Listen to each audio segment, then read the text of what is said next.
Hello, Nick here. I'm entitling this video Flat Earth versus Fair Earth.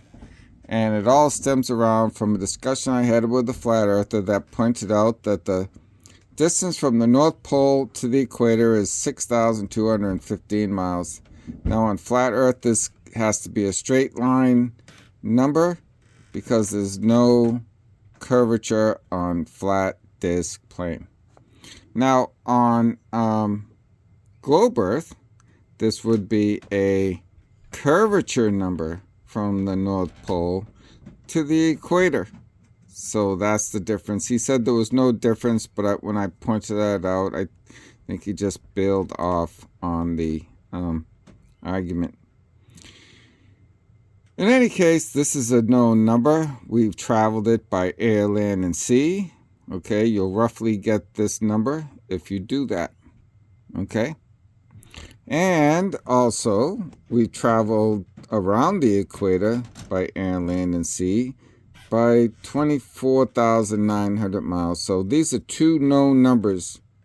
Now, if you add this up with that, with this, you'll get roughly that number. Okay? Two known numbers that work on sphere Earth. Now, because this is a straight line distance from the North Pole to the equator, okay, that gives you a diameter of 12,430 miles times pi, 3.14, and you get roughly 39,000 miles around the equator, which is not a known number. No one who's ever sailed, flew, or traveled on land around the equator ever traveled 14,000 miles more than this number here. Okay? Now, if you go equidistant, which is what the equator stands for, it's the distance, middle distance between the North Pole and the South Pole. So that number plus this number plus that gives you 24,860 miles from edge to edge times 3.14, and you get 78,000 miles.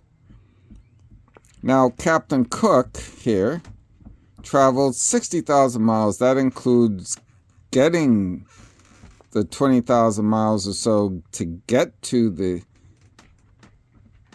Antarctic Circle, and another 20,000 miles to get back home, and let's just say another 20,000 miles to sail around Antarctic Circle. Okay, so that's 78,000 miles, not including sailing around Antarctica, plus 40,000 miles. That means he would have had to sail 118,000 miles. Now, the 40,000 miles here was to stop several places along the way for